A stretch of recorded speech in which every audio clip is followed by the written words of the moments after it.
4-2. Oh, another slam. Nitro. Beep.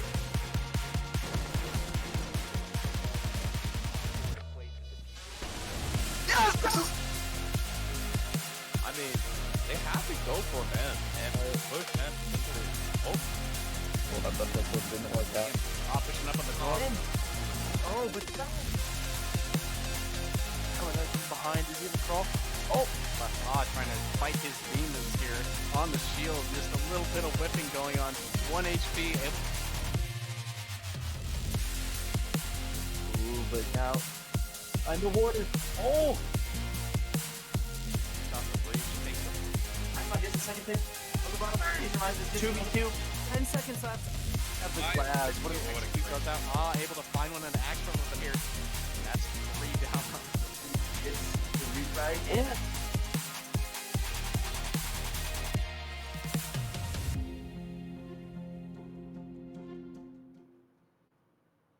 Good afternoon, ladies and gentlemen. Welcome to Midwest R6. I'm Osiris, and this is my co-caster, Bait. Hey, what's up, guys? Happy to be here. Another game of Midwest R6.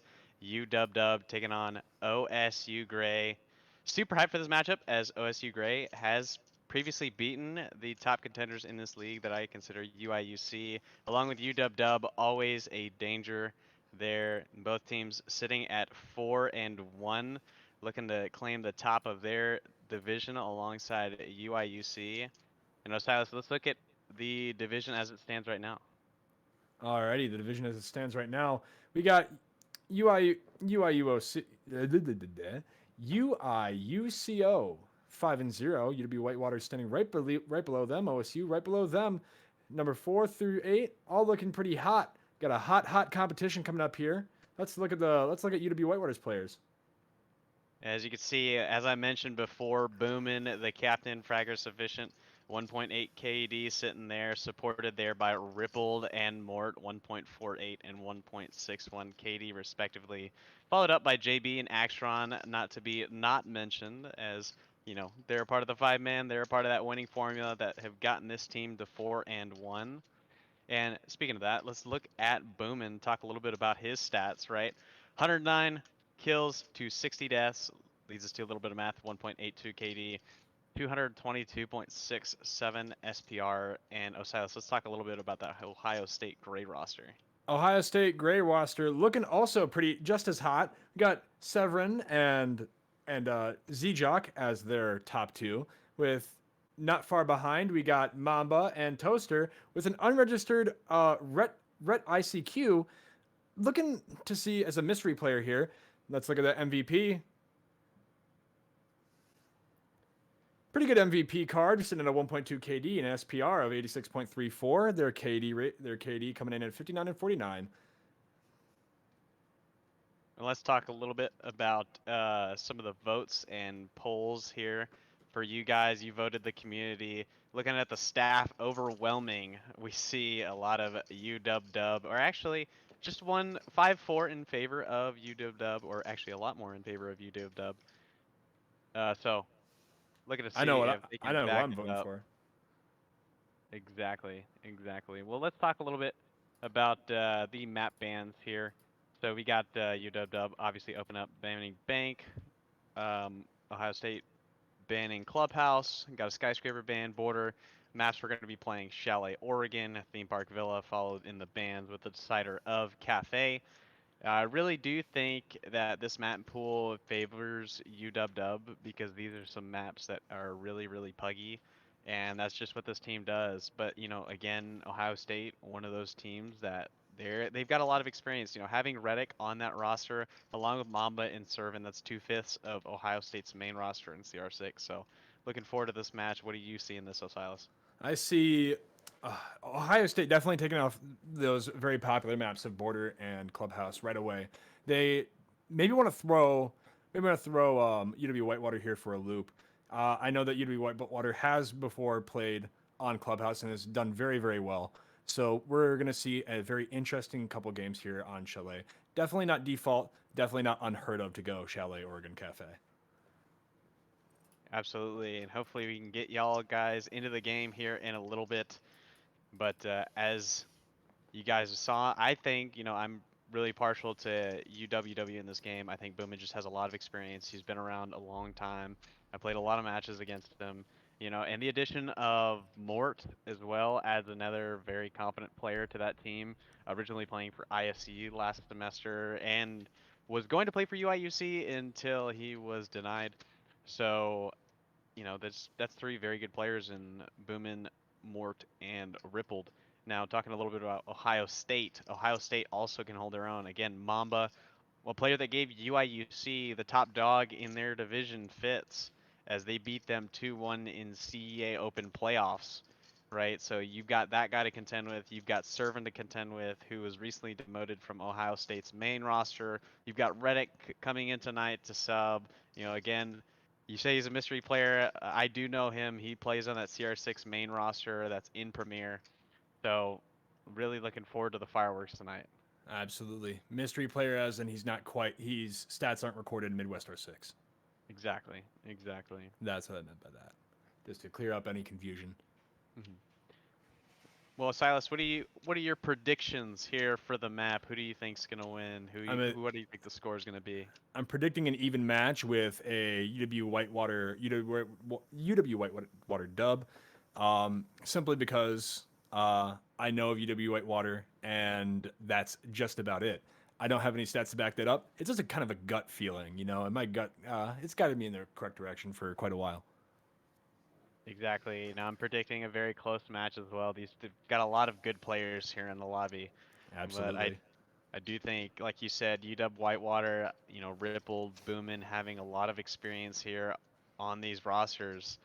I think that's gonna eventually take the day for them. Reddick being a very new player, he's a freshman who's only played one semester. Servin having a lot of experience. Toaster, again, these Ohio State guys do have a lot of experience, but not a lot of them have played very high tier competition at a regular level, like a guy like Boomin, like a guy like Rippled, who have been there, done that, and I believe Rippled and Boomin were a part of the roster that won CA Open with Wisconsin Madison about a year ago. So, speaking of resumes and being there and done that, Boomin and Rippled have been there and they have done that. So, really looking forward to seeing if this Ohio State roster can actually prove themselves and beat a team with the experience like UW. But other than that, no, Silas, anything else? Any other analysis that you can put forth for these teams? It'll be interesting to see whether the collegiate old heads or the collegiate freshmen will actually take the dub here, because I don't have much else to say. You were actually very good at reciting everything, basically. That's amazing casting from Bait here. Appreciate it. Appreciate it. There's a reason I did cast finals last semester. Absolutely. Um, we'll talk a little bit about, maybe the side choice here for the maps. We saw that here on Chalet, Ohio State getting the defensive side first. You know, Chalet, a map that is pretty even bordering on attacker sided. Now in collegiate teams in maps generally do go defender sided, even on the most attacker side of maps like Border and Chalet.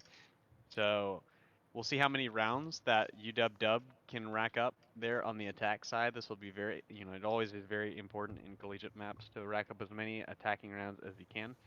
Because collegiate teams, let's be honest, not a lot of us college students actually have the time to actually put forth the practice needed to make these attacks very, consistent. So within the collegiate meta, quote unquote, right, we have this tendency to go defender sided. So we'll see. I would predict a 3-3 half in favor of UW and taking this map, but anything better than 3-3 for Ohio State, it'll be very, very even sided, in my opinion. Again, both maps, I'm very excited to see what a player like JB and a player like ZJack has to bring for this matchup, because I do believe in matchups like these where you have a lot of good players on both rosters. It's the weakest link that's going to keep you together, right? So seeing ZJack and seeing JB hold it down on their respective ends, Axron as well, will be very important for their success. We're as we move closer, waiting on a couple more players to hop in the lobby on the side of Ohio State before we get this match started up. Now, Silas, you mentioned you know most of those UW guys. What's your experience with how they operate, and what's your experience with how they win? Absolutely destroyed us in our previous league that we played against them. We we took a really fat loss. I think we won exactly one round, and that was because they had began to troll at the end. But they came at us fast and hard, and they did not let up. They did not let us catch our breath. They knew they were better than us, and they used that confidence against us. They kept us scared. They kept us running. They kept us on our toes. We did not have a chance to plan. We did not have a chance to strategize, even in between rounds, because we were just so flustered to face them.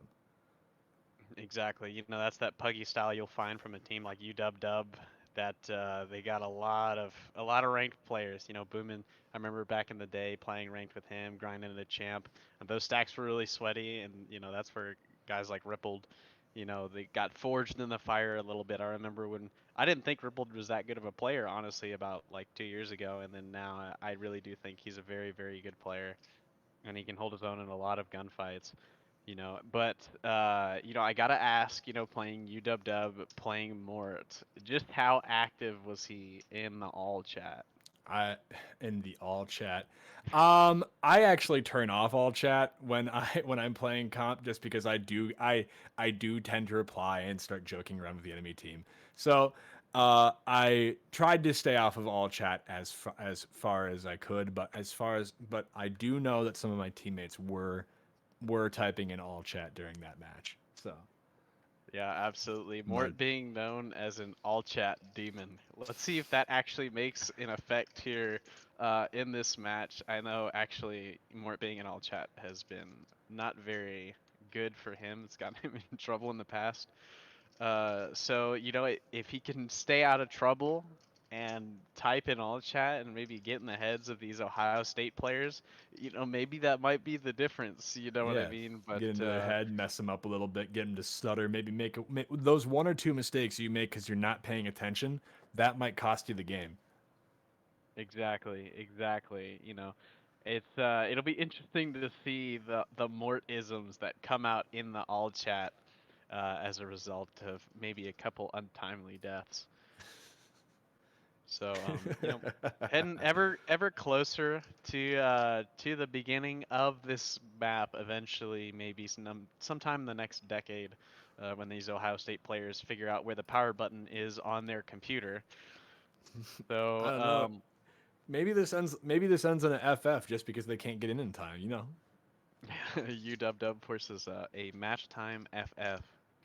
That would be unfortunate for a stream game, but rules are rules. I have been known to FF people in playoff games, especially in CEA, and that's the only reason we won CEA Open is because of FFing Arizona State, which was our main competition, beating everyone and then losing in the finals 0-3, only to figure out that one of their players was macroing. So it was it was very Amazing. fortunate. Yeah. Amazing. I've had that same exact thing, except for the macros happen to us on the opposite end. We queued in for a game. We waited for our fifth player. He forgot the game actually was taking place, and at the very end, we lost 0-3 for FF. Dang. It was See, that very sucks. disappointing, and that would be very disheartening to happen here. I think Ohio State's gonna get their players in a timely fashion. We'll be able to start here very quickly. You know, never hurts to hope though. Maybe for UWW, get back to their homework, get back to their spring break. You know. Exactly. Well, so for those in the chat that may not know you as well as they know me, Osiris, why don't you take some time to introduce yourself, what you do in Collegiate Siege?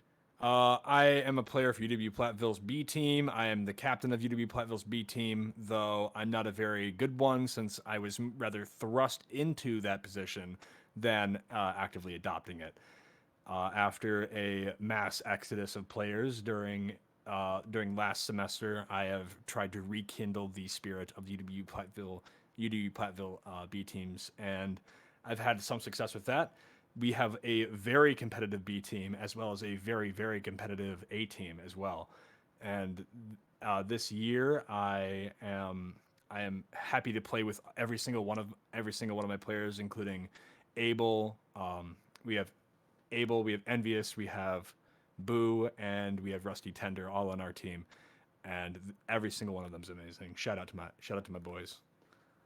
You got the team shout out. Yeah, so team captainship is always, in my opinion, very difficult, especially because you're dealing with, I don't know, however many college students, right, that have differing schedules, having to actually go through and manage their schedules, find free time to actually be able to practice and play games can be extremely difficult. So shout out to all you collegiate captains out there in the chat that know the struggle of trying to get 5 people to show up in a lobby. It's always can be difficult, but Absolutely. Toaster here might be having some difficulty himself getting all 5 people in the lobby too, so I sympathize with that. shout out to the Ohio State team captain trying to manage the rough waters that they find themselves in. I saw Servin get in the lobby just a little while ago and then immediately leave. So we'll Maybe an see. audio bug. I've had those pop up a couple times this season. Yeah, and unfortunately, it looks like there might be another bug with IQ. Actually, I saw in NAL, IQ was a gentleman's agreement shadow ban because, as it turns out, IQ, whenever she spots Solus and Warden, basically she gets like pulse wall hacks after they turn off their gadget for the first time after being spotted, and she can just follow them around the map with their gadget off, which I is would insane. I would like to see that. Hopefully, we do not get to see that this collegiate game though. Hopefully, otherwise, by ban or otherwise. Yep. Well, I will say I don't think this is a thing that very many teams know about, simply because I was made aware of it at like 4 o'clock today. I So have I have heard about it, though I thought it was fake. So as long as we don't see that here, I think everything should go smoothly. We have Servin getting back in the game. One more player from OSU. woo! Hopefully we get one As more here in a little bit. yeah, as time crunches down ever closer. We're close to the FF timer. Maybe we should do a pack opening in the meanwhile. See if we can get black ice in this account. That'd be awesome. That'd be Does funny. Observer have packs for pack opening? That would be awesome. Oh no. No. Unreal. I can't believe it. Observer has let us down. No packs will be opened right now. He's that would be crazy. No No, way. don't You do won't that. get it. We don't do that. Shout out to Urban Gyro, our observer. Absolutely goated observer, by the way. Observer lives matters, everyone. OLM. Observer lives matter. Not very many Absolutely, of they them out do. there. They're like unicorns, and good ones are like shiny unicorns, like Pokemon, like shiny Pokemon. We got a Really hard to find them. we got a foil unicorn from Magic the Gathering. If Yeah. any of you know what that game is. Unfortunately, I do not. Any archaic Siege players out there? Well, you see, I am an old Siege player. I've been playing this game since the first season, but I have played since the first season as well, but I have played intermittently on the console, and I just got my PC. So nice, nice. Got the upgrade. See, I came from console as well. I remember back in the day. So like, I made the switch like year 3, season 1. Like sometime around White Noise is when I made the switch. And I used to be Diamond back on like PS4 for like 3 seasons. And I hit like 6,000 Elo Diamond way back nice. then. And then when I made the switch over, I had a gaming laptop that was like 60 hertz and it was like kind of ass. So when I went to go play with mouse and keyboard, I sucked so bad that I switched to a controller and immediately got Plat 3. Jesus. I stunk so bad with mouse and keyboard when I first joined that people thought I was legitimately trolling when I said, "Hey, I would like to play Collegiate Siege." And honest to God, it's the best decision in my life I ever made. I absolutely love playing with people. I love casting. I love coming here and hanging out with everybody, having these conversations. It's all amazing, and I'm super glad that I did the idiot maneuver and actually played with zero skill. Exactly. The collegiate community, has grown a lot over the years. It used to be a very small group of guys. I remember when I first joined up is when the collegiate community was starting to boom.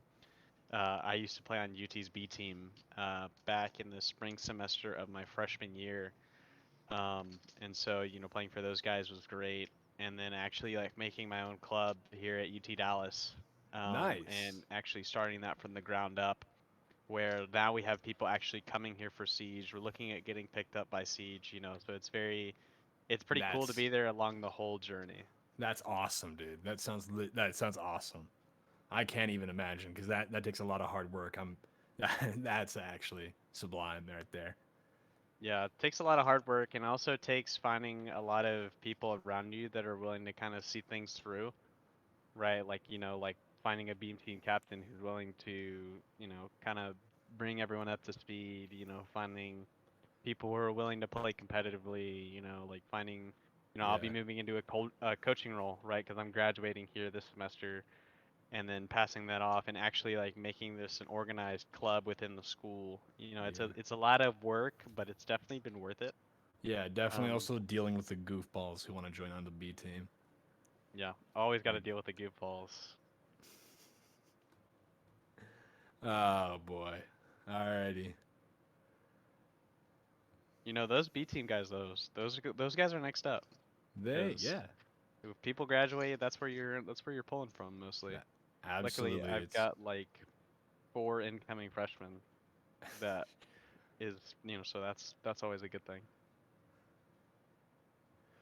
Bro, having those new players come in, I was so sad to see a lot of the new players last semester leave because what had happened is that our amazing director here, Mr. JD was the director for our UW Platteville team as well, and actually ended up leaving, and with him went a lot of other individuals, and at that time I was super sad to see it go, but I couldn't just leave my friends hanging, so I had to. I'm doing two at once. I'm following him here, and I'm trying to do my best. Keep him with the Platteville B team. It's pretty good. Right now they're hanging out without me. They're playing right now. Nice, Hopefully we can get nice. here into the game so I can stop. I can stop. I can stop talking about my goddamn B team. So Come hopefully we can get on. because I'm running out of things to talk about here. But we're missing just one more player. We are missing Mamba here. Um, one thing we True. can talk about a little bit is more about the map veto and Yeah. kind of where we're looking at, where we're going. We talked about Chalet. Yeah. I think being a map that is generally attacker sided, but in collegiate everything is defender sided. Yeah. There's not a lot of maps that you can say, oh yeah, it's attacker sided because we don't, as a league, know how to attack. So. Jeez Louise. Yeah, you're right. What do you think about that Villa ban, though? Why do you think they'd rather play on Cafe as the decider than Villa, do you think? What's the I thought think process there? I think simply put, you've got a team like UW that makes things very simple, right? They're not gonna attack anything very complex. They're gonna pretty much go direct everywhere. It just would be an easier fit on Cafe to in terms of fight that off. With sites like Mining Dining, sites like Kitchen, sites like Bar Cocktail, that you can more effectively defend for direct takes. Makes a lot of sense. Yeah, and here we go. The match has started. Interesting lineup here. Let's see how it plays out. We finally got Mamba in the game. Thank God. Thank God. Alrighty. What are we looking at for bans here? What do you think? I would prefer to see a Flores ban first off. A lot of teams love to see those shield setups on bar, and in general, just you see a lot of shields very present in all of these sites, including basement, bar, kitchen, even master bedroom. As we see a not getting banned out here. Again, not wanting to crouch walk around the map. That makes a lot of sense. For a team that most people would consider very puggy. Absolutely, we don't want to see those stealth plays from the attacker team. We'd rather see the roamers have a free reign over that extra edge of that map Maybe we see I see a Jackal Band here. Yep. Trying to make sure those attacking roamers are out. What do you think that the first defending roamer is going to be? Do you think they're going to go for the mirror, or do you think they're going to try and ban something more interesting? You know, considering the way things are going right now, you know, these are the rank bans that I would have, so I'm predicting a Valkyrie for the first ban. As we actually see in the zombie, this ban makes a lot of sense. She's very powerful in a lot of different positions. For example, in library, you can pretty much play her library in every site. You know, master bedroom, bar, even a kitchen on an extension, and she's very powerful in solar, in and around master bedroom. You know, just denying a lot of that window play makes a lot of sense. Incredible sense, yeah. Solus here, definitely a standard band. You can play from below on almost every site. Makes it very easy to spot those roamers out upstairs. And even if you're playing solos upstairs, it's easy to keep track of people where they're going. Deny attacker utility. Yeah, actually, you know, a very, you know, interesting ban in my opinion. If these teams knew anything about the IQ ban, I would actually lean towards leaving those operators up and letting the defense pick them. Well, Because if you're actually going to use the IQ, we actually do see an IQ here in play Yeah. from Boomin. Let's And see we if he have can a take advantage of the glitch. Yeah, we have a warden on the defending side. So if they do know about it, it'd be interesting to see it. As IQ says, actually, in the initial switch, we have a Thatcher Ace combo coming here, and I love Mort staying on the Ayana. Yep, Mort always enjoying that G36 crutch. I only know Mort for playing 2 operators, Sledge, and Frost, and I don't think he literally is going to get off Yana for this entire map. That'd be interesting to see. Maybe we can see a solo op here. Let's take a look at Mamba's traps that he's placing along with Z-Jock. Mamba, AFK. Mamba, hello? Anybody home? Your guy needs to wake up. He's got to set up some traps, 5 traps in pocket. And 0 reinforcements for his team. Alrighty, let's see the approach here. Doesn't look like there's going to be a run out, so they have free reign. Is there anybody in library though, and will they try and take it? As Mamba sets up his Capcan traps up on bar. Wall looks relatively free. Are they going to K trick it? Doesn't look like it. As the wall goes down, main wall's open already. We got UW opening up the main wall. That's going to be a big part of their push. You're going to see them rotate over here to the backside. You know, eventually later on in the round, they're probably going to rotate someone over towards the main breach. As you see, most of these guys, Mort already in here towards Boiler. You know, looking to take some space, grab some map control, just make sure that these guys can safely operate on the wall. Axra on the bottom fragger going down right away. Yep, getting Axron picked on the backside. That's actually a pretty huge pick with the thermite going off the board. That's a lot of your back pressure as they look to get this wall open. The refrag pressure not coming through. The toaster going down. Z-Jock going down. We have a 3v2 situation. Let's see if they can take it here. I Love You JB is coming back with the diffuser. Will they be able to get the plant down, or will they have trouble getting back in sight? You see Mamba peeking over here towards They're in connector. sight. Trying to get the pick. Fails. An attacker wins. Attackers win. Amazing plays there. Very, very fast take. Let's see what they do on round number 2. It was interesting to see the snowmobile site right away. Usually people save that for the last one because they do not like playing in snowmobile. What do you think about that bait? Yeah, I mean, it was just a really simple attack, you know, kind of like I was talking about. UW is not going to overcomplicate their attacks. They're going to take the bare minimum that they need, and you saw that, right? You know, you see them go to the front wall, open the front wall, immediately go to the backside, open the boiler wall, and that's pretty much all they did on the round. You had one guy upstairs, one guy on the main wall holding it down, which is actually Axron who ended up dying. And then you've got those 3 guys, Mort and the ace of Boomin and JB, who were just able to walk on the site and kill everyone. Now, this is something that I'm a little bit more familiar with. The extended library hold upstairs and the bar games site coming out here with the Arunis on the windows. Yeah, absolutely. You know, a site that actually sets up a little better, in my opinion, for somewhat of a turtle, as we see a little bit of a cheeky spawn peek coming out here from Servant. I've actually never seen this before. But, you know, bar games, I do expect this round to be a little bit closer, because it really does depend on UW-Whitewater's fragging potential to make this happen directly. It'll be interesting to see what they pull off here. Let's see OSU. What are you going to do? Coming in with a late spawn peak here. Pause the end of round, you said? Okay. And we see Reddick running around here towards top Mezzy. You know, looking to try to see if he can find anyone unawares, getting droned out here by the side of UW. As they set up all these crossfires, you know, you can see Hibana towards blue window, a couple on library windows, one on K9 window, and Mamba actually in a very bad spot here, in the middle of a lot of crossfires, able to get away. As we see Gotta two go players down. going down on the side of Buckeye R6, not looking great here in this mid round. It's already a 5v3. What are they? Come on here. You got this, Mamba. Mamba peeks. And he scores. Incredible gameplay. Okay, watching that window, watching that jump in. That blue hold, really key point to keeping the site secure.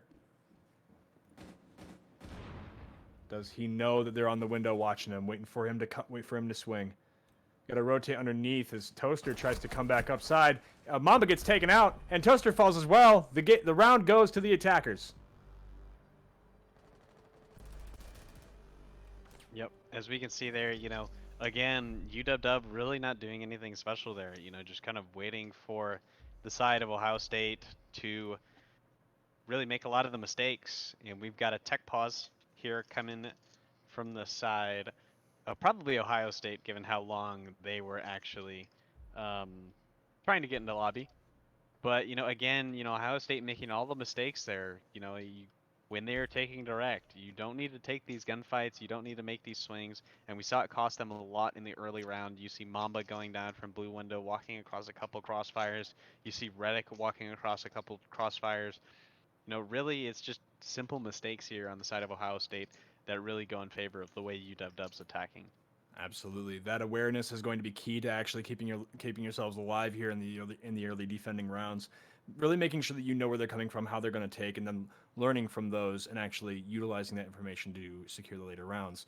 Right now, it's looking pretty one-sided for UW as we saw very one-sided takes from both the snowmobile take and the bar games take.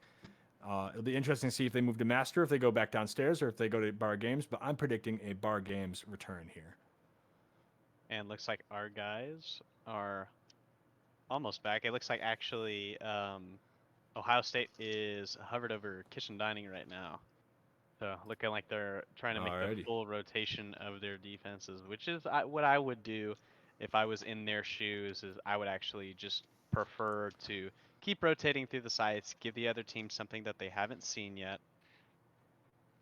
And so hopefully these guys will be able to get it figured out here pretty soon on the technical side. But Silas, what do you see here from the side of Ohio State that they could improve on? Definitely their positioning needs incredible work, because you saw what was it? Mamba was sitting in the middle of the library connector and was receiving fire from all sides. Was trying to pre-fire to save himself and managed to escape by the skin of his teeth. Right now, we're seeing the defense set up, reinforcing off the Astro stairs wall and leaving the trophy wall open. Actually, they're moving highly into sight, making that between site rotate for upstairs, castling off the window. Very standard setup for the kitchen take. Kitchen defense, in fact. Sorry. Excuse my nerves a little bit here. Yeah, we're looking at a lot of a very classic upstairs extension, you know, a lot of castle, a lot of frost, you know, 2 shields and the alibi and the frost. You got an Oryx, Oryx is actually very powerful on Chalet. You know, the 1.5 is very good for a lot of these longer angles that you want to make. And just for jumping up, there's a lot of flanks here that you can achieve by going up different hatches. And you know, the Goyo is actually a very underrated operator in this lineup that provides the defenders with a lot of opportunities to fall back. I think it's a little bit interesting to see Goyo here, as he has a little bit less direct impact as a smoke. However, that gun is very, very strong, and the use of those Goyo blasts can be very critical to keeping a site secure. They're definitely trying to hold from above, and that is actually very smart here. The basic level. As you can see them entering into library, making sure to drone in, making sure they're not taken from an angle they don't know where somebody is. They know he's sitting on that wall with the pixel peak, trying to make sure they don't come in that window. Grenade goes out, Mamba takes damage, and he falls. I love Mort taking the kill. Yeah, really simple stuff there out of the side of Mort. You know, just throwing a nade out towards Mezzy, jumping in off the sound. Unfortunately, no one near Harry Potter or even an Ivy there for the trade, so Mamba just kind of sitting out on an island of his own, and the rest of his team, you know, leaving him out to dry. Yeah, easy 4v5 here. It did not need to play out like that. We'll see if OSU is able to take it back here, or if they stay down. Blowing open the wall, making sure to secure the upstairs. Making sure not to get caught for the feet holes either. Trying to make sure they clear out the bar before they try and take. They know he's down there, but they cannot see him. They're pushing in slowly to make sure to take in. As they drop down, they're clearing out the bottom blue. Very systematic, very simple, as you said. They're not trying to overcomplicate it. Shooting out the utility, making sure that they're not seeing anybody who's not there. Yeah, so far so good. You know, a very simplistic take. You know, UW taking the space that's given to him. Again, that library side, as we see Ripple going towards bathroom, able to find Reddick on the castle. Knows there's probably one more here in towards closet. Able to get the solar cam, so they don't have any information but sound on these guys. As we see Mort able to find Servan here onto the site. Actron actually taking a little bit of damage. Mort finding another one onto Toaster. It's all left up to Z-Jack here on the top floor in effectively a 1v3 retake with Thatcher going down. Actron getting the plant down as we get Mort finishing the last one off onto Z-Jack there to end the round. It's 3-0 attacker sided in favor of UW. UW definitely taking the game, definitely taking the round there. As we see a little bit of banter coming down in the all chat. I love Mort coming in here with the banter. Yeah, Mort will always come through with a lot of the all chat. You know, another thing I pointed out, will he be able to get in the heads of Ohio State? It But, seems you know, like he absolutely will. Looking back at that last round, you know, it's very simple. You know, again, you know, you just take up top, blow the wall, you take bottom floor, blow the wall, and you walk inside and plant. And, you know, simply put, Ohio State is just massively overextending. You know, you look at Mamba as case number one, where he's left on an island to just kind of die on his own. So Ohio State really just needing to take a step back and play the site. Mort definitely getting them to waste some time here with their with the all chat talk, as Mamba seems to misplace some of his Jaeger devices. Attackers are heading out to defuse a bomb. As we can see, you know, talking about player performance, Mort, he's actually going 9-0, averaging a 3 kill per round. And as we see on the side of Ohio State, no one with more than 2 kills, and that's Z-Jack, who's actually one of the players that I highlighted. You know, if Ohio State wants any chance to win, they need their lower, as we would call lower end players, but more their support players to make a difference, when it's really just the entirety of the rest of the roster that's not doing so hot. You can definitely see that experience difference coming into play here. As the drone goes out, but it gets shot. They know somebody's in. Do they know somebody's in? Ooh. I'm a caster. I should probably know site. I should probably know site names by now. However, I seem to be fumbling the ball a little bit there. No. We'll see it come to fruition here. Servant goes down to a grenade. No gunfight even for Servant. That Oryx pick really seeming not to come out for them. As Toaster goes down to Boomin. Boomin swinging down blue. Trying to make sure it's secure. Somebody's on the top of Mezzanine. Does he see him? No! Boomin gets taken out by Mamba. That's actually a very crucial pick. The guy in blue window should have had him dead to rights and rippled. As we see Mort finding one on the Servant, Ripple trying to take this fight onto this Jaeger. Mort actually finding one in the basement. That while being unreinforced, Z-Jack might be able to find an angle on Mort as he walks up main, as we find Reddick in the basement as well, there to fight them. But Mort here in the kitchen, knowing Mamba's there, taking him out. That's Mort going 11-0. It's a 2v4 in favor of UW, as they look to slow things down, get a little bit of map control, identify where these defending players are so they can go for an execute. We hear the sledge above going for the vertical play. Rippled using those Rotero drones to clear out utility and find the positioning of those players as we head into the last 50 seconds of this round. Grenade goes down. And they cut him off as he tries to rotate away from the grenade. One player left, and he gets taken out to the head holes. I love Mort absolutely walking through the enemy team. OSU not even standing a chance that round, as they're picked apart. You can see the difference in the skill level here, and will they be able to maintain it, or will OSU be able to pick it back up and actually take a round here? They'll definitely come out to see. ILY, JB taking the diffuser with Thatcher, and Axron on Ace, intending to get the main wall open. On Wine Cellar and Snowmobile Garage here. You know, Ohio State really just, compounding mistake after mistake, getting caught out, isolated on the roam. You know, not to quote Fabian in his speech, but we're one-on-one dying everywhere here on the side of Ohio State. And they really just need to, work out some crossfires, set it up, play roamers, play together, Mort finding one on the basement, Boomin finding one on mezzanine, there's no trades coming in.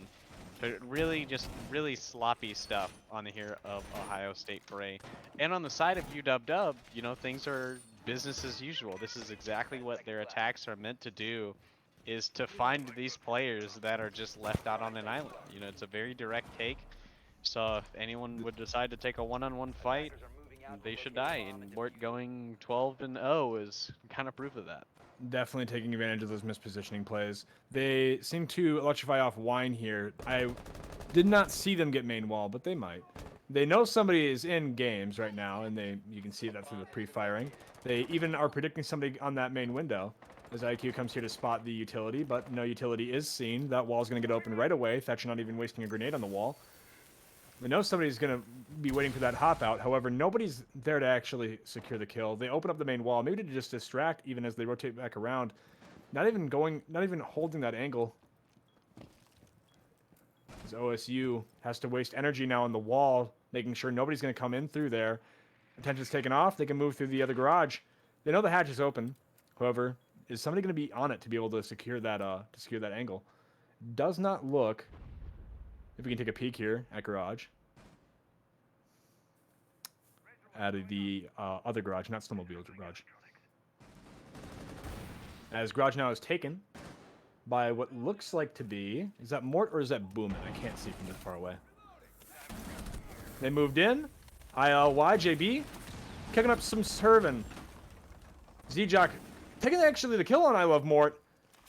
A very important kill here as Mamba takes a kill from upstairs. I Love Mort coming in here with the talking on the all chat, trying to get into the enemy's heads as they're playing. Maybe a little bit of BM. Trying to get those off the wall as they try to take the pixel here onto blue. Trying to secure that wine. However, that is a very difficult play now as you are down one player. And your top fragger. Finally giving him a death, by the way. Will they be able to rotate around, or are they going to just take the head on? Yeah, Mort finding zero impact here in this round. Toaster dying to Boomin. Toaster. Z-Jack going down as well. Boomin taking into the sight. Two.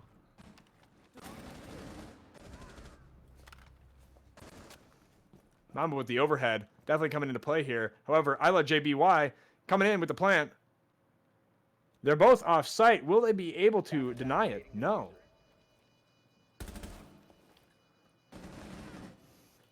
Site setup falling apart as Boomin gets Reddick. He knows he's there now. Boomin upstairs. Isla JBY trying to take the gunfight on a main wall. They know they can watch it. They know they don't have to push. Mamba trying to hold the team together here. 4-4. Peeking on main stairs, peeking on the wall, making sure, but he doesn't know that they're actually on main stairs right now. He's just trying to clear out everything else. I love JBY securing the kill and the win on round 5. Yeah, really close stuff there on the side of UW. You know, just they were able to take what they originally had in the previous snowmobile round, but Ohio State made the necessary adjustment. They ended up playing above, playing on the hatch, and actually were able to kind of stall out UW. But in response, teams must be flexible. UW simply just fragged out on the site, walked to the other site where the hatch wasn't open, and planted the bomb, with Mamba having actually zero clue where the diffuser was planted, not knowing it was planted on the door, assuming it was planted on the breach. And Boomin really having a clutch performance there in the round, able to find 3 in the late round, as we see UW really encroaching on taking a 6-0 half here. You know, again, talking a little bit about this map not being attacker-sided, well, UW is making it that way. Absolutely. There's the I Love Mort definitely stealing the show here as they secure most of the kills. However, the Boomin actually showing up and making sure to secure the round, even though they were down a player there initially, is very important. A good show from everybody on the UW team. They actually open up the downstairs wall on garage. Will he get a cheeky spawn peek off of here, or will it be his doom? You get to see, though, as people start walking around. Maybe nobody might even peek that. However, we got some players here out on library trying to get in. Will he run out on them? He will, and he'll secure a kill before getting taken out by Boomin.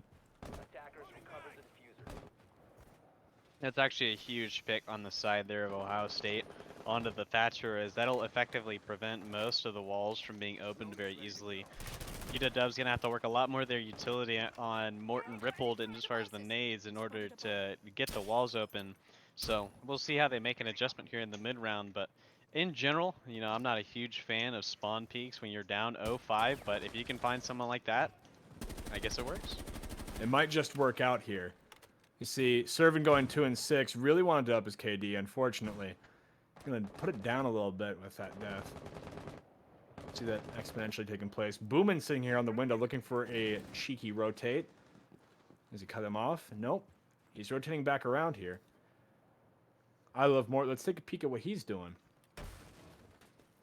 Running out here, making sure that bottom roamer doesn't get it snuck up on.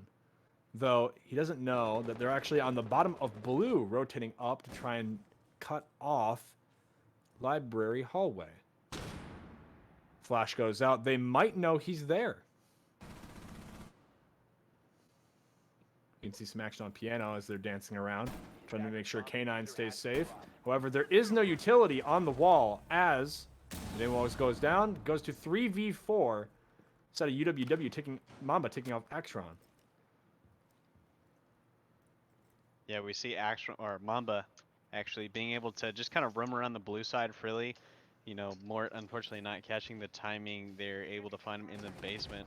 But, you know, Rippled as he goes down to Z-Jock, the 2v4 on the side of UW. Not looking great, but with the 2 people up, they're probably able to do it. But UW unable to really punch down on those roamers, is really biting him right here. Risky Iana drone here. Is he going to spot them? Yes! I Love Mort being the last player alive, going for a grenade. He will not be able to get it because of the Jaeger. You can see how impactful that utility is here as he tries to swing around. Interesting rotate. I'd be a little bit nervous as he comes in, swings, and misses. I'd be a little bit nervous of that, oh, what's her? what's her name? I am a caster. I should know these things. I'm getting stumbled upon how amazing my co-caster is here. Bait, absolutely blowing me out of the water in skill level and experience. You got the alibi sitting there in the corner with the castle and the crossfire. That's her name. Which is, again, one of the things that we needed to talk about Ohio State making the adjustment for. You know, just simple things like that. If you know they're going to walk in the door, have one guy sit in the close corner, have one guy sit holding a cross on it, able to find stuff like that, right? Now, unfortunately, that's a 1v4 in the only one round you won. But let's see if Ohio State can just realize they need a little bit more team cohesion, need less of 5 individuals and more of one team playing. As we see UW opting to take like almost a verbatim approach that Ohio State had on Kitchen with the Castle, Cade, and Jaeger extension into the top floor. And we see Ohio State going for actually almost exactly the same on their side, going for a Thermite, Sledge, IQ, Yana, and Thatcher. So we'll see if Ohio State can make the necessary adjustments to try to bring this one back. Absolutely. You can see this extension upstairs. It's going to be very, very important to try and take out before you take main site, as everybody kind of moves in to try and secure library. They do not check for the spawn peak. Servant actually going down to ILYJB right away. As you can see, the tables were turned, and that spawn peak that we saw the first round actually being executed correctly this time. Those health bars on people that I'm seeing, because I have never seen those before. I have not either, but, you know, talking about the spawn peak, I am a huge fan of spawn peaking with the round advantage, you know, because, you know, in a way, you do have rounds to give up. Spawn peaks can help you kind of press your advantage. So, you know, Servant, unfortunately, being one of the most experienced members on this lineup, falling to JB, I would be a little bit embarrassed on my end. I've always seen those head holes on Office, actually on the other side, as Boomin takes out Reddick. Taking the swing with confidence. Packing that extended barrel into the damage. Taking another headshot on Mamba as Mamba doesn't catch him as he swings. Boomin pressuring up. Not letting Toaster or Zajoc actually pressure in as another gunfight goes up, but Boomin gets caught actually by Zajoc. And Zajoc knows one's downstairs. He sees him, but he doesn't get the kill. It's now a 2v4 situation, almost unwinnable by normal circumstances. Will Zajoc and Toaster be able to pull it off? Yeah, we see, you know, Boomin really just feeling himself there, just swinging everyone on that door. You know, able to find really 2 kills there off the bat. You know, 2 very important kills at that. You know, you've got your Sledge off the board and your Thatcher off the board as Zajoc goes down to Mort, leaving him up. Toaster going down to the same foothole. Yikes. Interesting swing there. Interesting decision to swing something directly after your teammate goes down to the same angle. Do you think that UW is actually getting in their head? That they're so packed in there and so nervous about every round that they might be slipping up on some of the simpler stuff? I think these players are in their own heads right now. I think that, simply put, Ohio State is just not playing as a team right now. You know, you can see it in how they play. It's really 5 players making 5 different actions, and none of them really towards the success of the round. You know, it looks like they're playing ranked. It looks like they're all taking, you know, trying to take gunfights and not actually trying to play the objective and play in a way that's winning Siege. Yeah. And solo queuing in comp is not the way to go. Exactly. I like that analysis. I like that analogy. So yeah, if OSU, if they could do a little less, you know, solo queue action here in the lobby with the 4 teammates, and a little bit more of playing as a team, you know, again, you know, we'll talk about it. This is UW's map pick, so maybe more or less expected from a team that may be more experienced and a team that does pick into this map. But, you know, Ohio State just going to have to pick it up in the team play department. Absolutely. Maybe we'll even see Toaster get a kill here as he takes the diffuser with Capital.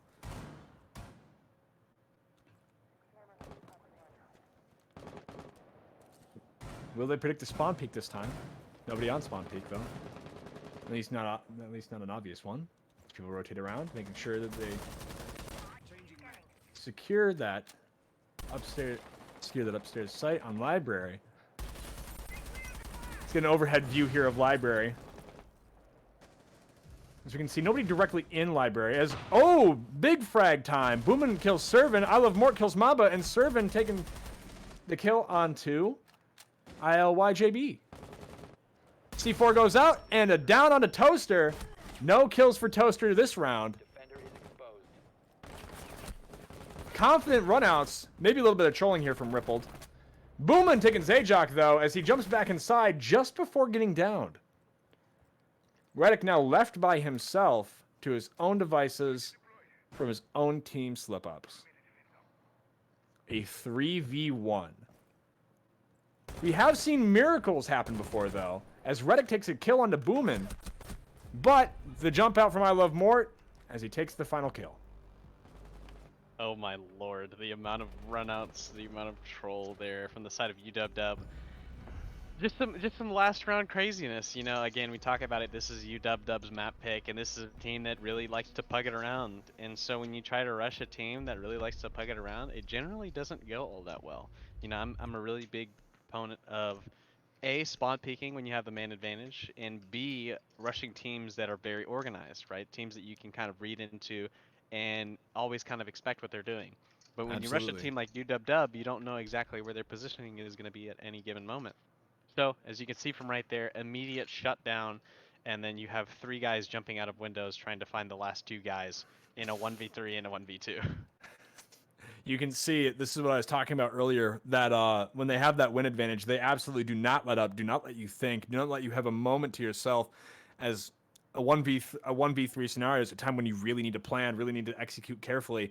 They did not even let you have that moment to yourself, and they even start trolling a little bit there at the very end, as I was saying earlier.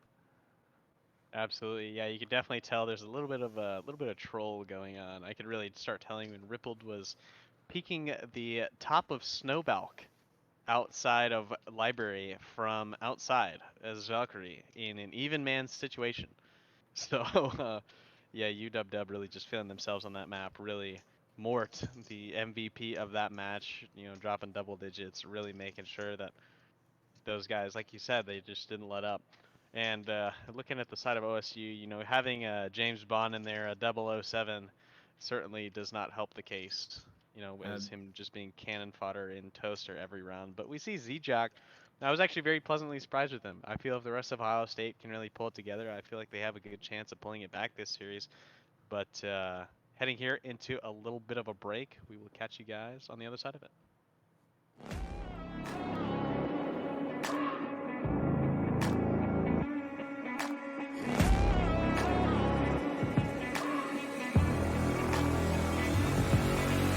Seconds left. Have the glass. What an execute goes out.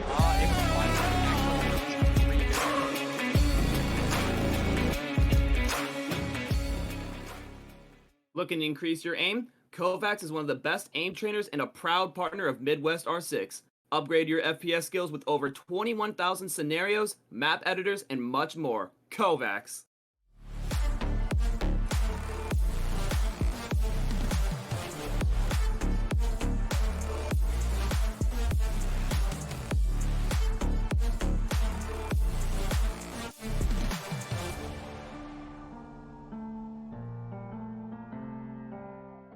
Want to build your resume? Midwest is looking for volunteers in many different categories that fit your desire. Want to do digital marketing? We got you.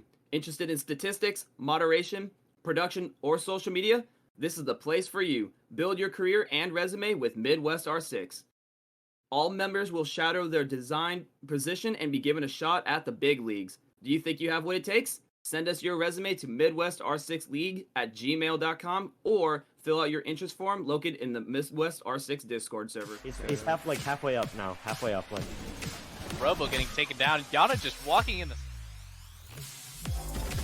Oh, Sludge. Come on! But not realizing there's a second player there. It's a 1v1. The blitz is in. Oh, but.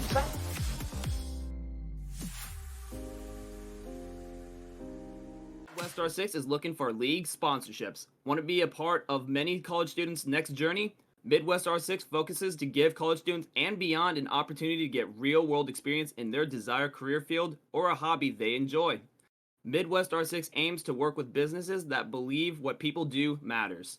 Want to be a part of the journey? Send us an email at midwestr6league@gmail.com to get started.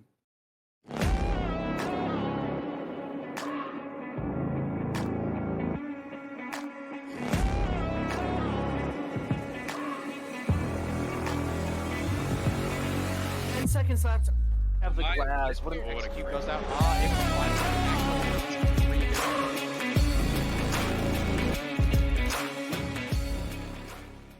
Looking to increase your aim? Kovacs is one of the best aim trainers and a proud partner of Midwest R6. Upgrade your FPS skills with over 21,000 scenarios, map editors, and much more. Kovacs.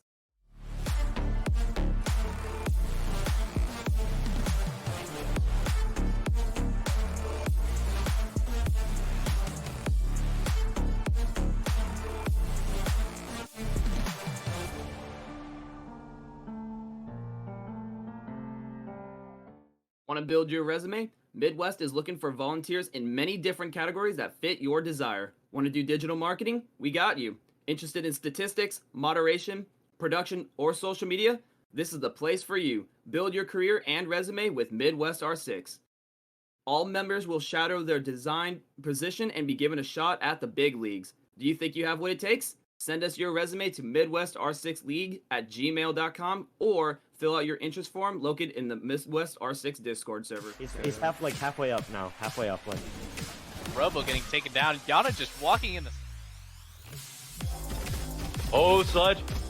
Oh, come on! But not realizing there's a second player there. It's a 1v1. The blitz is in. Oh, but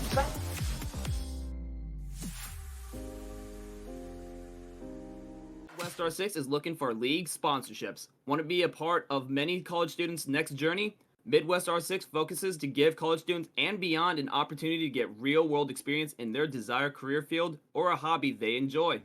Midwest R6 aims to work with businesses that believe what people do matters. Want to be a part of the journey? Send us an email at midwestrr6league@gmail.com to get started.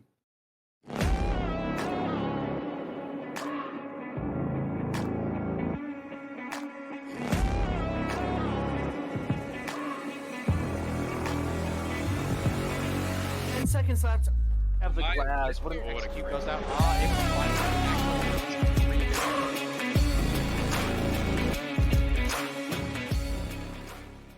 Looking to increase your aim? Kovacs is one of the best aim trainers and a proud partner of Midwest R6. Upgrade your... Welcome back to Midwest R6, everybody. I'm Osiris, and this is my better caster, Bait. Appreciate that, Silas. You got to give yourself some credit. You know, you're here too. But, you know, looking at the first map, you know, we got Ohio State taking the dirt. You know, UW winning 7-1 on their map choice of Chalet. Heading here into Oregon, hoping that it will be a little bit less one-sided here on this map, as Ohio State did pick into it. What are you looking forward to see from both teams here on Oregon? Oregon is my favorite map, especially for the downstairs rushes that you sometimes get to see here in comp. It really is glorious to see somebody pick Blitz and Finka and just storm directly into sight, right past the smoke and any peaks you would have from Pillar. However, that might not be exactly what we see here, but if it does happen, I will be ecstatic.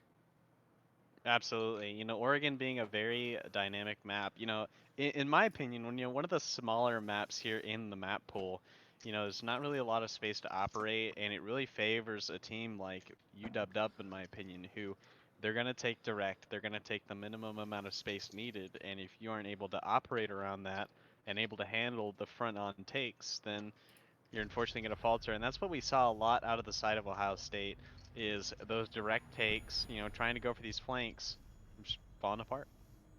Absolutely.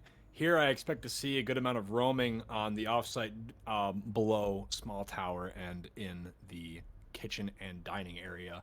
It'll be interesting to see if we can get UW to do a full rotation here and actually play in that dining area as well. because that top-down play is a very interesting aspect to this map, is it doesn't get commonly played due to the two-site rotation that usually happens. Yeah, absolutely. You know, talking about a little bit of statistics, you know, I believe that the basement site in Pro League here on Oregon is one of the most defender-sided sites in the map rotation, along with upstairs. So if these teams, you know, if you don't get a 4-2 split, if you end up getting a 3-3, that's a really big sign of things to come for your map result. UWW here coming in with the last round, big win. It'll be very interesting to see if they do go 3-4 here, if they go, if they go 3-3 here, or if they go 4-2. I'm predicting a very solid 5-1, just like Chalet. Absolutely. You know, we see a lot of similar bans. We see the Thatcher actually getting banned out here, the Nook, the Mira, the Solus. The only difference here being that Mira being banned out on the defender side, but I think that Thatcher ban is actually going to be a little bit more impactful for the side of UW, given how much they ran Thatcher every single attacking round on Shelly. But heading here into the first round, looking like UW wanting to take it upstairs. Again, we see Mort on the Frost, always on the Frost, and never not using the Frost. And the rest of the lineup, you see a Valk here coming out. We see a Rooney, and rounded out by a Mute, and of course, Jaeger. So, we'll see what UW can do, what they bring to Ohio State in the map pick, and we'll see if Ohio State does a little bit more of Team Siege here Let's see on the if attacking side.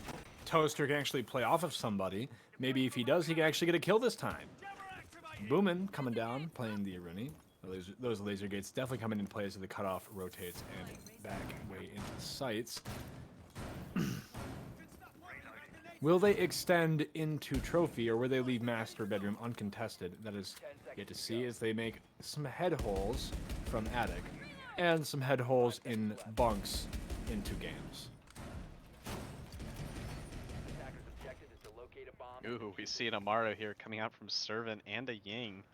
We might be able to see a little bit of a rush here, or a little bit of a faster play out of the side of Ohio State. Maybe wanted to kind of jumpstart their pulse a little bit with a faster attack. So we'll see how the development of that Amaro here comes into the later round. Toaster going. All right, Servant coming in here, breaking open the window, making sure to drone out before he hops in. However, we do see the drone get taken out right away. They know they're watching that window. UWW not going to let the rush go in as they spray through the window and do catch some damage onto Azeron. Drone goes in after the laser gate goes down. They know people are in attic. They know that somebody's in kids watching bunks. And down, a big gunfight taken down in the main entrance. As we can see a couple people going in here. That very systematic take into attic from the main window.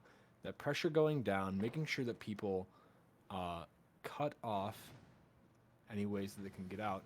As the Jaeger takes a close angle in, Yings go out, spray goes down, and Ying's in, taking some damage from the main door.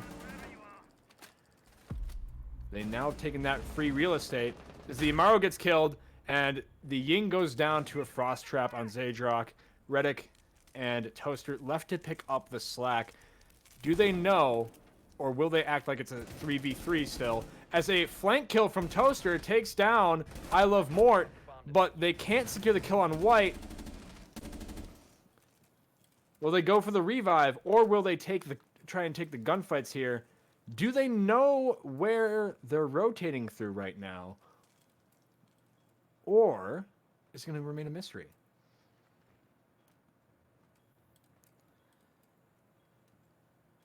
They're watching main window, and the rotate from attic, as they know somebody was in there before. They don't notice.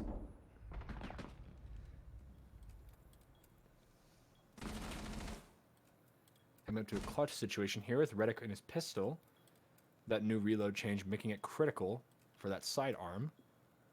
As they slowly approach from the other side, they hear those sound cues. They know he's there. With a swing and a trade from Reddick and Boomin.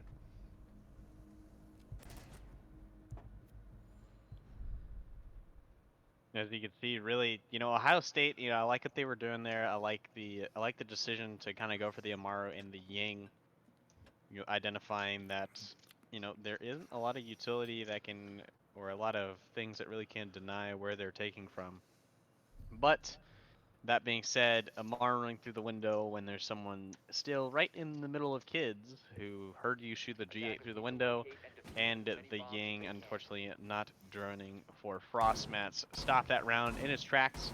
Valiant effort from Reddick and Toaster, trying to get him back in the round. Toaster just jumping through the big window, able to find Mort unawares on the Frost. Gave him a little bit more of a chance in that round, but nonetheless, Ohio State looking a little bit more cohesive as a team.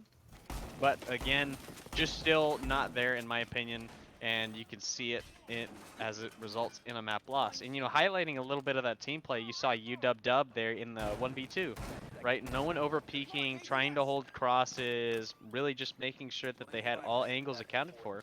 That's the kind of stuff that we need to see out of Ohio State if they want to really make a comeback here. It's absolutely critical to play with each other on this map. Otherwise, you're going to be conceding off small portions of area like that attic that was conceded from the Jaeger. But that replay, definitely from UW, as they made sure to pick up the slack. An early take on a big tower here as Toaster opens up the main door on basement. They're swinging in already with apparently only one person on drone. Have they droned out the pillar and the tarps? Seems like a drone's going out into the main area upstairs as you slowly swing in to try and take hatch. The hard breach utility will go down and E-box will be opened up. Boomin goes down to Mamba. Very big kill there. But Rippled coming back with a kill on Toaster.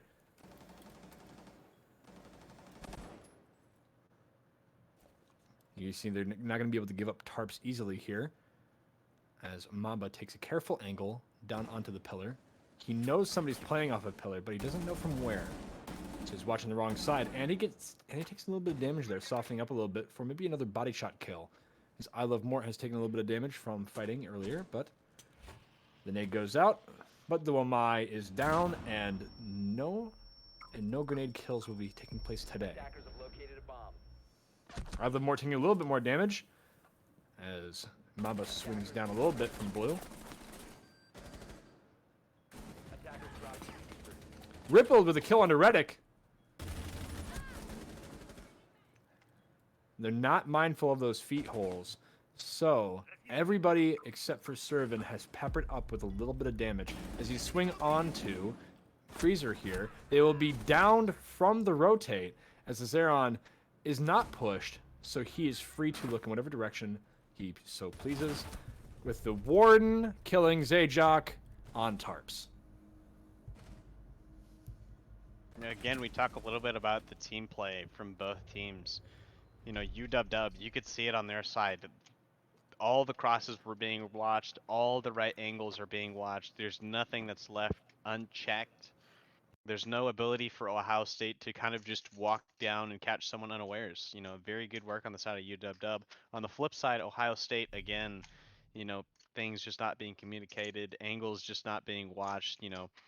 You could see Mamba going for that pick into Freezer. Just a microcosm of the round. Mamba going on his own into a crossfire to find a pick while using his utility. Again, another great example of why UW is dominating this matchup. It'll be interesting to see the first round going very, very close, but these following rounds, maybe not so much, as Rippled puts a camera down, watching Zigzag, picks it up though, rotates around up to kids, maybe placing a cam up there for a downstairs C4 play. Usually see a couple people extending up upstairs and playing off of that meeting hall hatch. However, might see a little bit more on-site play here, as not many people are actually rotating around upstairs. It might just be Rippled. Rippled reinforcing upstairs, along with Boomin, actually, as you could catch a little glimpse of him up there. Nobody playing on main hall or in garage, allowing that as free real estate as they cut off the rotate from Zigzag. However, they don't necessarily need it, as they can rotate back into the kitchen. Grenade goes out to try and clear out that zigzag. However, they decide to actually create a rotate downstairs. See Mamba here playing a little bit, getting a little bit of a gunfight on zigzag. However, we see Rippled can rotate directly back upstairs and try and play that vertical angle. They know somebody's there, so they're regrouping up to maybe play off of one another. Be interesting to see a little bit more team play from these guys. As they open up some holes under the upstairs, they know he's up there. They see the shield. Boomin and Mamba maybe trying to get into a little gunfight here. However, Mamba is playing very carefully. They can see his feet, though. Gun spray will go out, and Mamba is downed. Are they going to try and revive right there? Might we see a double kill here? And we do. Boomin secures the kill. Mamba going down. Toaster going down with him as Ripple takes the angle and kills. Ruddick going upstairs and trying to make sure Boomin doesn't get every kill here. Rippled and ILO-JBY cooking up Servin. Reddick getting rippled. But now he's in a gunfight and cornered in Armory. He'll jump out and try and save himself. However, it is another 1v3 scenario. As we might see another jump out here. Will he blow open the hatch to maybe try and catch him on that angle? Yes, he will. He's going to make sure he can't rotate back in for free. Quick peeking every angle, making sure that nothing is given up. Not letting him catch a thought, not letting him relax. Though, now we see a lull in the gunfight as they kind of get into this Texas Hold'em. And he goes on the drone, but that sound cue is heard, and I Love Mort takes the kill with ease.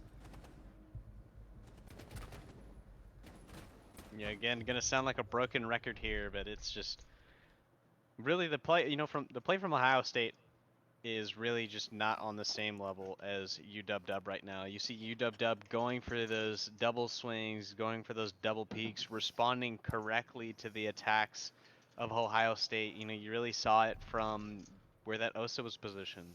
You know, the Oryx was able to get vert and find essentially a free kill there.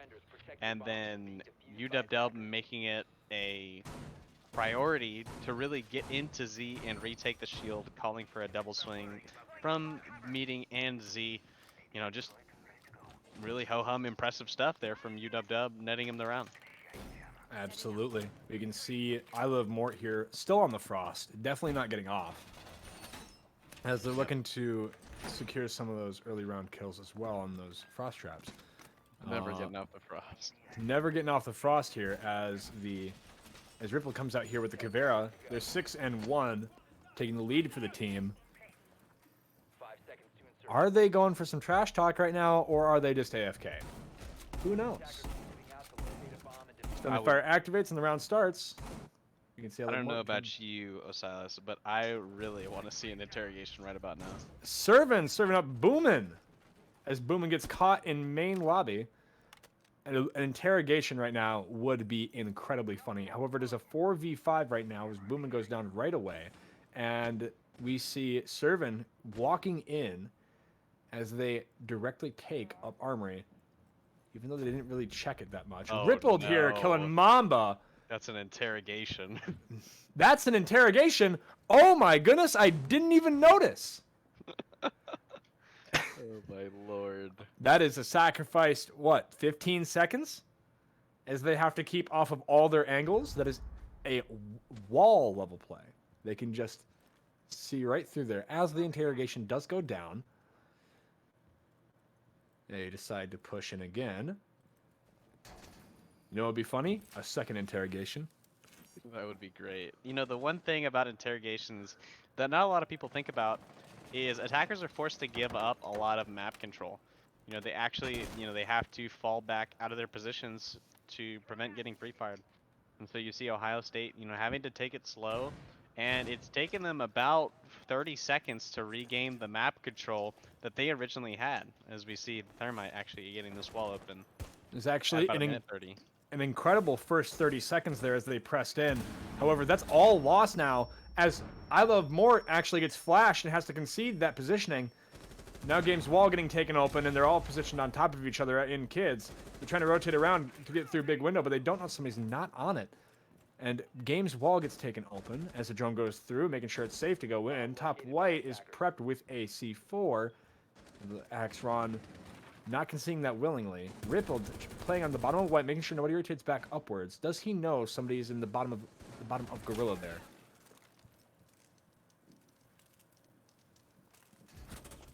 Ooh, nice pixel there on Axron. The servant takes the kill. It's a 2v4 situation. Even with the interrogation, servant kills I Love Mort, but Ripple coming back here with another kill. Missing the guy on games. It's now a 3v1 scenario, and Toaster takes the final kill. OSU taking the round on Oregon. And there we see a little bit better stuff out of Ohio State, if only in the aim department. Serving winning 2 very impressive aim duels there, and then Toaster finishing it off with 2 more aim duels. But unfortunately, I can't say that that was much better of a round on the side of Ohio State, if only that they just won more of the gunfights.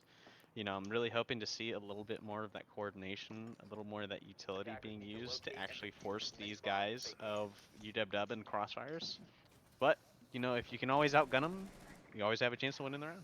Rippled no longer going on the Cavero, a little bit disappointing. I would love to see another interrogation. However, they might play a little bit closer to each other as they realize that they're never safe going in by themselves.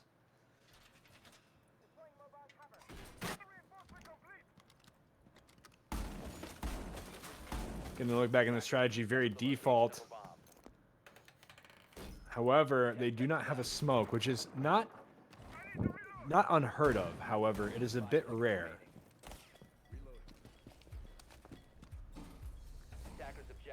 I love JBY, not knowing that both of the Jaegers can go on the wall. However, you see a very early take here onto Garage, trying to work in, trying to drone out. OSU trying to make sure their sledge stays safe as they work down through Meeting Hall.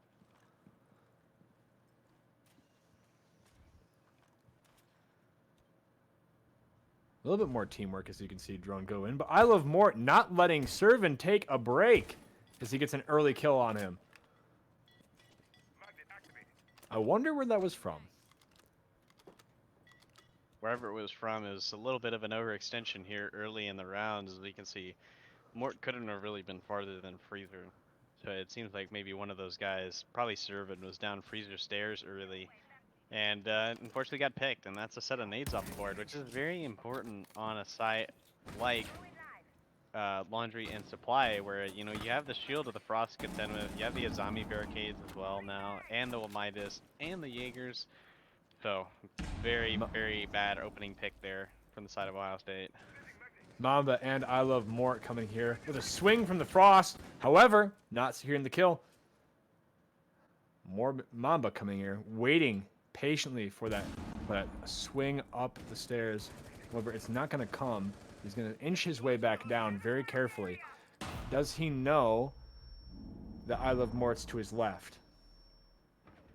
I Love Mort looking through the feet holes here. It's going to take that kill. Trying to make sure that Tarps is still secure. Playing off a pillar in an expert way. So they slowly move in. As Ripple tries to make sure that I Love Mort doesn't even need to watch that angle. And Mamba will go down. I Love Mort's attention taken back onto from pillar. And then goes Reddick. UW taking revenge for last round as they try and rotate onto tower stairs. I Love Mort not letting that go for free. Playing in Harry Potter. Does Zajac know? There's obviously not enough people there to drone out. Toaster coming down as he gets shot through the zombie barricade. Toaster walking into sight but not catching Boomin as he gets shot directly in the head. And I Love Mort taking the gunfight on Zajac. Very consistent, very simple play there from everybody. Sorry. Very ho-hum there from the side of UW. Again, just another microcosm of, you know, the side of Ohio State. You know, UW just getting a little more aggressive now. Mort clearly feeling himself how he was playing there on those back stairs, running across Mamba's line of fire multiple times, and in the end just owning him. And anyone who ended up going that back stairs, rippled, wide swinging the blue door. I mean, this is a team that clearly is feeling themselves, clearly feels they have the ability to win every single aim duel they're taking. And it's showing as UW-Dub's up here 4-1 on Oregon. Ripple coming back down on the Goyo. I'm always interested to see some Goyo plays as the Goyo plays goes on the master bedroom wall, window. Forgive me, door. I can't believe I got that wrong twice in a row. One part of a room. A part of the room of which has an opening and a barricade across it. In fact, 10 seconds left before insertion. Boone here trying to play an armory and down a main 5 entrance. seconds left A before little bit AFK, however. attackers' objective is to locate a You can see bomb. an interesting little play here as the AFK on main goes out. It will not secure them as a kill as he finally comes back to his keyboard. Maybe the waste of a... Oop. You see grenade go out. You see nades into armory, pressuring up into it. Will he be able to secure the kill? As we find... Ooh, he doesn't find a hit there. They know he's there now, and he's out of position. Nade goes out, but he doesn't actually secure anything as it bounces off the door frame. You can see a tight play here from Servin as he's trying to make sure he's not going to get shot and swung from Master and Trophy. However, Boomin takes the kill on him anyway as he doesn't swing the corner tight enough. Mamba catching a kill on a Boomin. Ripple catching a kill on a Toaster. As Ripple catches a kill also onto Mamba, not letting it go even as Ripple takes the 3K onto Reddick.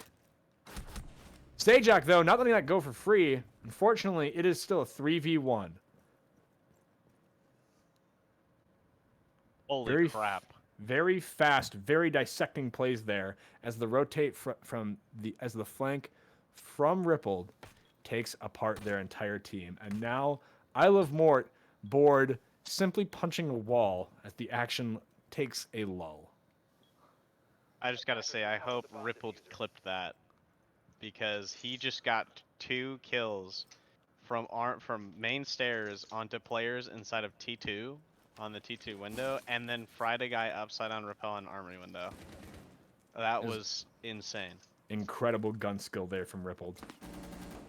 However, Sajak looking to try and take the round back, though everything's working against him.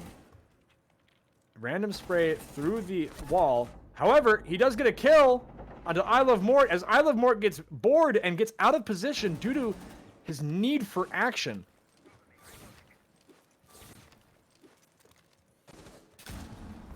And a C4 will secure the round.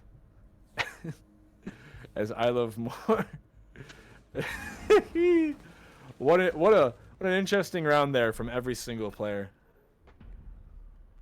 That was just a crazy round. I mean, it really just came down to Ohio State was doing the right things. Ohio State was taking the map control they needed, and then Rippled walked in the room and everyone was dead. And that was the round right there. I mean, really, I would have just loved to see that back from Rippled's perspective because that was some of the nastiest stuff I've ever seen. That's nastier than like the mid-ocean garbage pile that we have building up in the Pacific.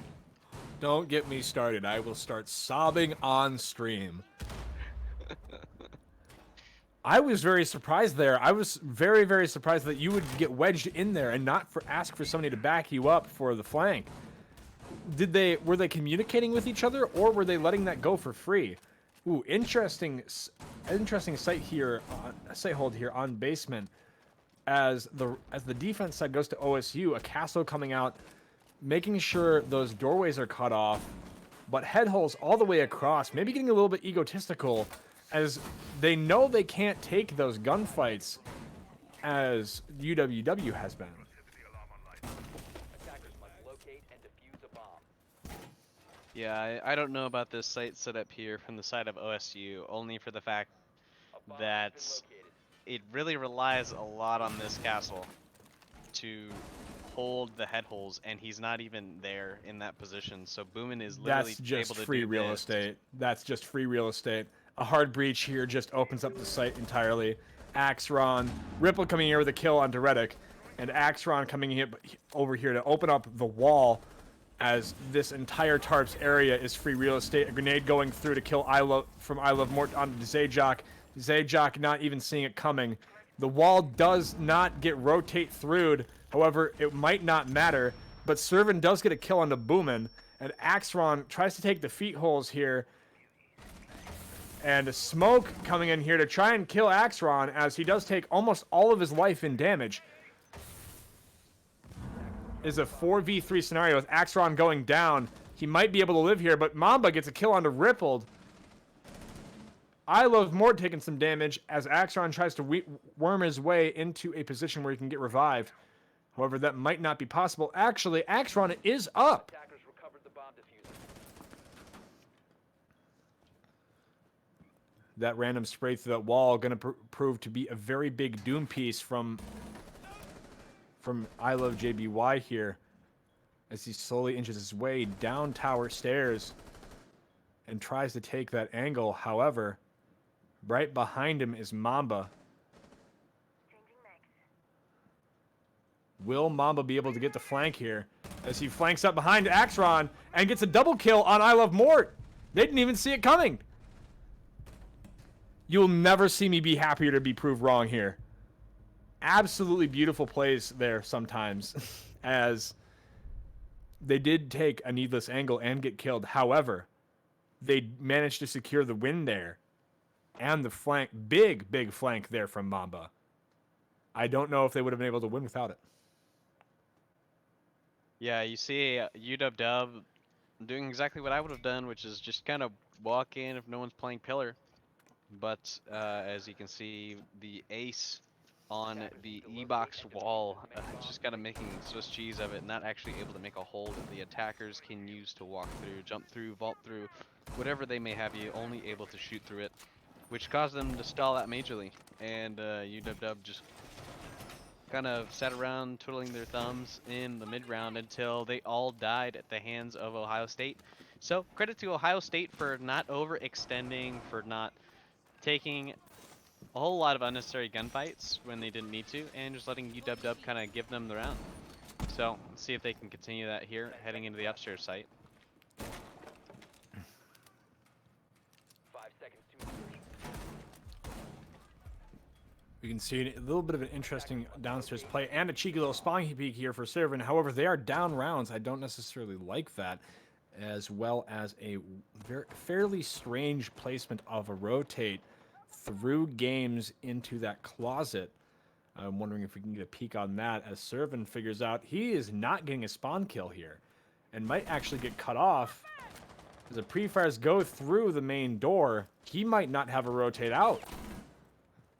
They might be stuck. They might be getting themselves stuck in places where they do not need to be. Boomin taking a lot of damage there, though. Will he be able to actually secure the kill? Nope. Axron catching him. Proving to be a useless sticking place, as they now know he has a rotate through games into that closet. A pre-fire comes out, but Toaster catches I Love Mort as he swings without any pressure onto that master wall. And we see Mamba catching Rippled here, as the unconventional plays are actually getting a lot of catching a lot of space here for OSU as Axron catches a kill on a Toaster. A 3v3 scenario and high tension as Boomin catches a kill on a Mamba, and now it's a 3v2, and it's now looking like it might turn out to be a victory for UW as Reddick is yet again left to his own devices without any teammates. And he's rotating back out, trying to catch Boomin. However, Boomin is ready. Oh, he might be on the drone, though he does see the... Oh! Reddick catching the kill. Don't run into that Claymore, though. Located by attackers. As they start the plant, he's firing up through the floor, but he will not be able to catch the plant as he doesn't know where the default plant spot is on games in relation to Gorilla. As he slowly inches his way up White. Will they know where he's rotating up from? Maybe not. However, the pre-fires go out and his location is revealed.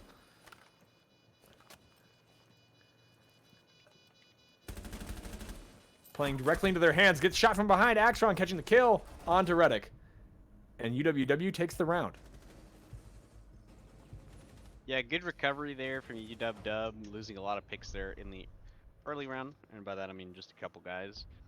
Able to find that Warden, who kind of locked himself out towards Garage. Mamba there to help him and assist him, but you can only assist those who wish to be assist, and I believe Servant wished to die in the Garage like a man. And so he did. Axtron finding the pick onto him. And again, it's plays like these where, you know, Servant really is playing for himself there, but he does have help. He does have a teammate in Mamba who's attempting to make those adjustments, playing with his teammate, but, you know, it's really hard when your teammate's in a room with only one exit. So, Ohio State opting to go back up there, make a couple of adjustments, you know, going with a Goyo and a Mute, no Frost there.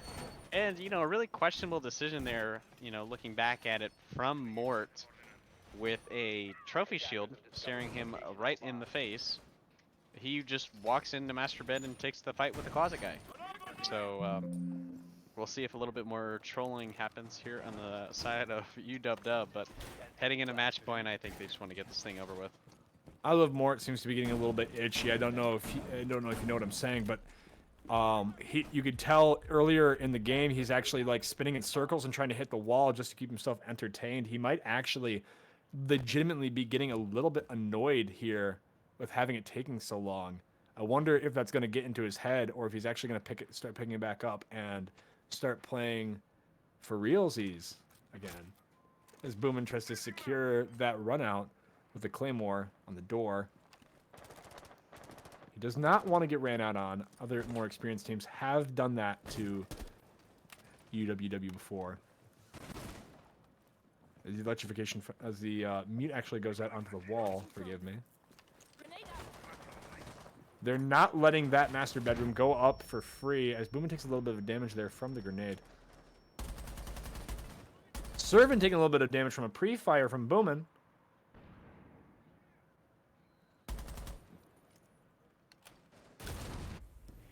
C4 goes out, but no kill is made. And the Thatcher goes out as they try and secure attic wall. That might just be quiet enough to take it, as some very risky swings will leave OSU hurting for players. As it now turns to a 3v4 in favor of UWW. Actually, Reddick gets the repick, but he doesn't know that that attic wall is actually open and gets killed from the feet holes. ILJB killing Reddick through the feet holes that he made earlier in the round, as Mamba looks to get a pick here onto I Love You, JB. Yeah, just not smart stuff there out of the side of the Oryx. You know, whether it be communication or just a boneheaded decision, you know, jumping up in the middle of a bunch of map holes is not something I'd want to do as an Oryx. Absolutely so we not. find ourselves in a 2v3 here in the late round. A very easy kill to have been avoided. But they don't know that they're both up in attic. He swings and narrowly misses getting his head taken off as UWW tries to make sure nobody's rotating up white. As a run out goes out, and a I Love Mort actually leaves. Axron trying to keep everything together. I Love Mort predicting a victory here? He does, as he leaves a little bit early. Wow. That is the pinnacle of bad manners, if you ask me. Wow, that is insane. You know, great two maps out of UW-Dub there. You know, really just coming out and showing what they can do. You know, you've got guys like Ripples who are able to walk up main stairs and find 3 kills from guys playing halfway across the map on Rappel, and you've got OSU that, you know, unfortunately, whether it came to gun skill or it came to just kind of keeping their head in the game, just couldn't match up to these guys out of UW-Dub. It was a very interesting game, to say the least. Pretty one-sided from UWW. Very, very important showcasing from them. Telling everybody why they're actually up into the number 2 spot, taking it up, and really securing the mantle there for that victory. Yeah, we got UW-Dub. They're moving to 5-1 in their division, firmly planting themselves in that second spot. OSU Gray taking a step back, going to 4-2. looking to hopefully when they meet up next time, if they do meet up next time, have a little bit more of a response for Mort and Rippled. But all in all, good stuff out of the side of UW. Thank you very much for joining us today on Midwest R6. Thank you for watching and have a great night. Peace. Peace.